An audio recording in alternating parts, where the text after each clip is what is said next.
예, 경주포커스 독자 여러분 안녕하십니까. 2020년 3월 25일 경주포커스 뉴스브리핑 유튜브와 페이스북으로 동시에 라이브로 진행을 합니다. 자, 다음 우리 이제 경주포커스 이야기입니다. 오늘 경주포커스가 한 9년 만에 경주포커스 입장문을 냈습니다. 본사 알림. 민주당 경시 정당 후보 선대위는 비판 언론 부당한 차별을 중단하라. 사실상 성명서이자 입장문인데요. 이 입장문에서 이런 이야기를 한 겁니다. 3월 22일 날 정다은 씨가 처음으로 출마 기자회견하는 그 보도자료를 언론사에 뿌렸습니다. 근데 언론사에 뿌렸는데 경주포커스는 보내질 않아요.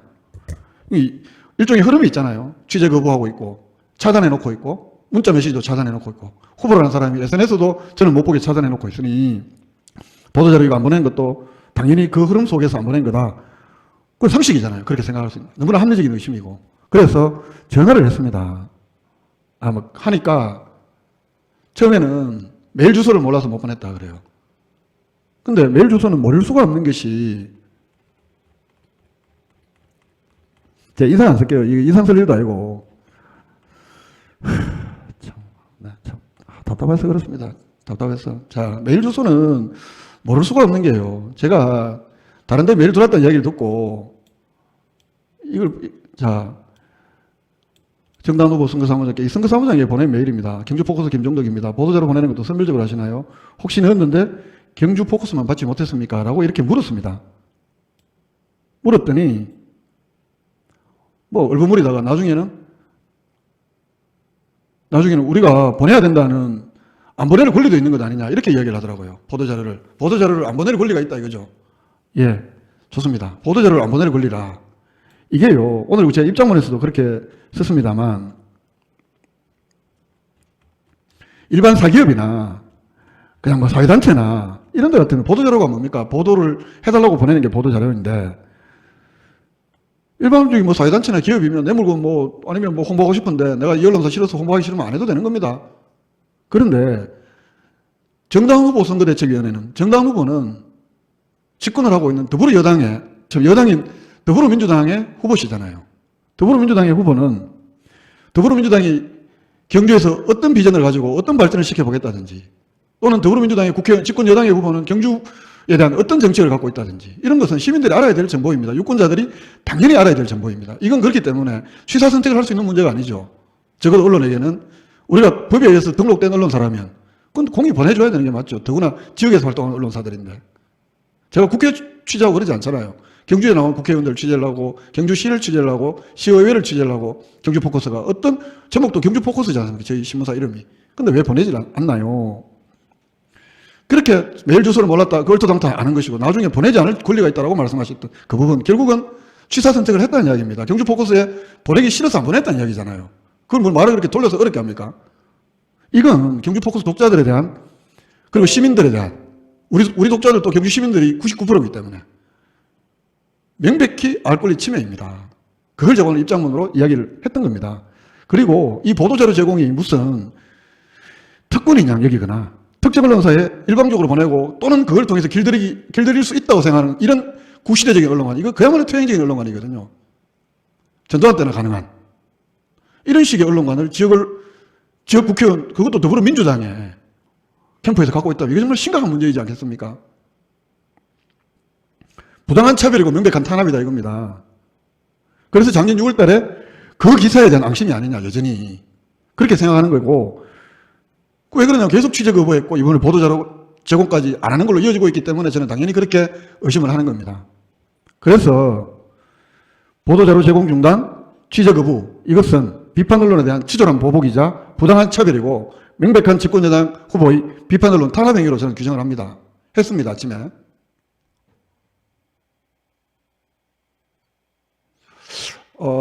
지금 제가 보니까 이건 명백하다. 그래서 구독자와 경주시민, 그래서 오늘 이런 부당한 차별 행위의 적극 중단, 해당 업무 담당자의 사과, 또 담당자에 대한 문책, 재발 방지 강력히 요구하는 입장문을 오늘 경주포커스 이름으로 냈던 겁니다. 오전에 입장문을 그렇게 경주포커스가 강하게 냈던 거고요.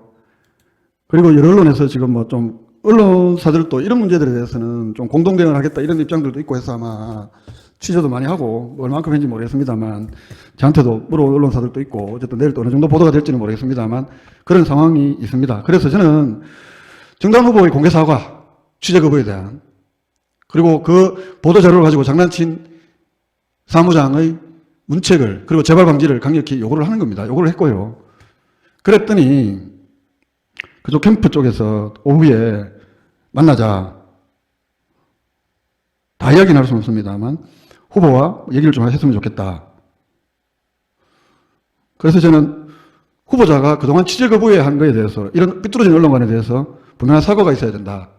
그리고 보도자료를 보내지 않는 부분에 대한 그 사무장, 그 책임자의 사과, 재발 방지, 약속 이런 것들이 선행이 돼야 된다.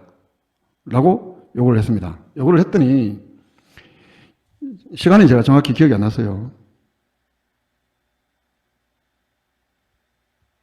예, 6시 39분에 이런 6시 39분에 이제 보도자료를 보냈습니다. 내일 일정하고 이렇게 보냈습니다. 저한테 보내봤어요. 이거는 제가 보낸 거니까 이거는 조금 내려놓고요. 이걸 한번 키워보겠습니다. 이번에 명예가 있어서 이름은 밝히지 않겠습니다만 더불어민주당 경시 국회의원 후보 정다은 캠프 사무장입니다. 보도자료 메일 전송에 관해서 못 받으셨던 기자님들께 우선 사과의 말씀을 전합니다. 보유한 메일 자료로 전송했으나 누락되거나 메일 주소 잘못 기입으로 인한 오류로 인해서 받지 못했다고 하시는 분들이 많이 계셔서 다시 점검했다. 중요한 보도를 저의 실수로 인해 받지 못하셨음을 그렇게 봐주십시오. 다시 한번 사죄 인사를 올립니다. 라고 썼어요. 근데 사과는요. 솔직해야 되거든요. 사과를 하면서 거짓말하면 이걸 사과라고 볼 수가 없는 겁니다. 왜 그러냐면 3월 22일 날 제가 메일을 보냈잖아요. 그래서 처음에 메일 주소를 잘 틀렸는가 이거 점검한다길래 3월 22일 날 17시 08분에 제가 메일을 보냈습니다. 이 사무장 개인 메일로요. 그러면 사무장한테 제가 하는 메일이 답장을 눌러서 메일 보내면 무슨 오장할 일도 없고 누락될 일도 없고 스펠이 빠질 일이 없잖아요. 여러분들 메일 써봐서 다 아시잖아요. 메일 쓰는데 답장 보내는데 이게 어디 날아갑니까? 누락됩니까? 아니거든요. 그러니까 이분 오늘 다른 언론사 누군가에게는 여고 기사화 안 했으면 좋겠다 이런 식의 전화도 했다고 하던데 그분하고는 개인적으로 그분 사무장하고 아주 잘 아는 기자인 것 같던데 그렇게도 용을 쓰다가 안 되니까 아니면 그 캠프의 실력자라서 그런가요? 아니면 잘못을 느끼셔서 그런가요? 아니면 아무리 봐도 이건 좀 심했다 싶어서 그런가요? 그랬으면 사과로도 제대로 하든지 그날 뭐라고 했어요? 제가 녹음 파일 그대로 한번 틀어드릴까요? 우리가 다 보내야 됩니까? 우리한테도 안 보낼 권리가 있잖아요. 그게 어떻게 권리냐라고 제가 말씀을 드렸잖아요. 공당에 선거사무장 하시는 분이 그건 권리일 수가 없다. 그렇게 보내는 게 맞다. 상식이다라고 이야기를 하니까 아니 우리도 싫으면 안 보내지. 대사로 다 기억 못합니다. 그래 놓고 그랬던 사람이 이 사과라는 걸 하면서 메일 주소가 누락이 돼서 못 보냈다고 이걸 저한테 그렇게 보내는 겁니까? 다른 데는 메일 주소가 없어서 그렇게 보냈다고 이야기를 해도 그분들 그렇게 이해하실 분도 있을 거예요 아마. 왜냐하면 기자들 바뀐 데도 있고 그죠? 그렇게 되니까 가능한데 이거는 제가 20일로 보내고 하루가 지나고 난데 다시 전화했을 때 메일 주소를 몰랐다. 메일 주소 모른다길래 내가 어제 보낸 메일 확인해봐라 거기 있잖아. 그러니까 그때서야 하신 말씀이 우리도 안 보낼 권리가 있잖아요 라고 말씀하셨던 분이 이걸 사과라고 합니까 이걸? 이 사과가 아니죠. 거짓말이지. 다른 언론사 기자들도 마찬가지일 거예요. 만약에 못 받았다고 오늘 받으면 이 사과에 대한 진실성은 의심할 수밖에 없는 사과다. 사과를 하려면 아싸리하게 하십시오. 잘못했다. 그게 사과지. 그래야 받는 놈이 좀 생각해 볼게라 여지라도 있는데 이런 식의 거짓말을 해대면 이게 무슨 사과냐고요. 그쪽에 후보님도 마찬가지. 거기 계신 분들 이런 사람들하고 일하시면 표 받는데 참 쉽지 않을 겁니다. 안타까워서 드린 말씀입니다. 안타까워서. 왜 이런 거짓말을 하냐고요. 우리가 안 보낼 권리, 그걸 권리라고 어디서 배웠어? 그런 권리 운운하던 사람이 이런 식의 표현을 가지고 실수했다고요? 그러시면 안 된다고요. 이 광명천지에 세상 살면서 왜 그래 삽니까? 똑바로 살아야지. 그러지 말자고요, 우리.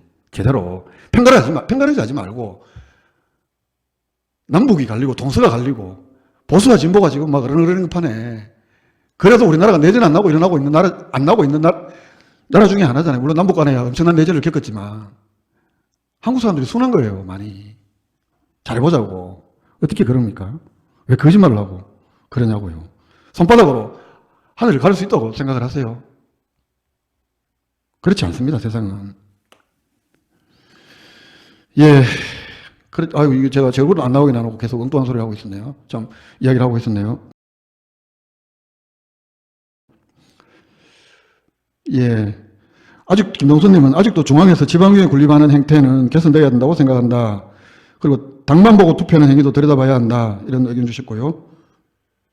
방금 지난해 재난안전 설문조사 전화가 왔어요. 코로나19 제외한. 무슨 말씀인지 모르겠습니다. 이 말씀은 박인님은. 예, PPL 확실히 밀어주는군요. 광고 대박. 홍어 사온다는 후배는 어디 갔습니까? 왜 홍어 아직 안 오고 있노? 박찬현 MBC PD께서도 보고 계시고, 수순자 시호님도 보고 계시고, 우리 김수현님은 주문해야겠네요. 빨리 주문 넣으십시오. 후보님도 이제 됐는데, 한 통 내십시오. 공당의 두 부대변인이 그러면 안 되죠. 이만하면 후보 사퇴각인데, 그까지 모르겠습니다만, 거의 공감하는 부분이 있습니다. 마스크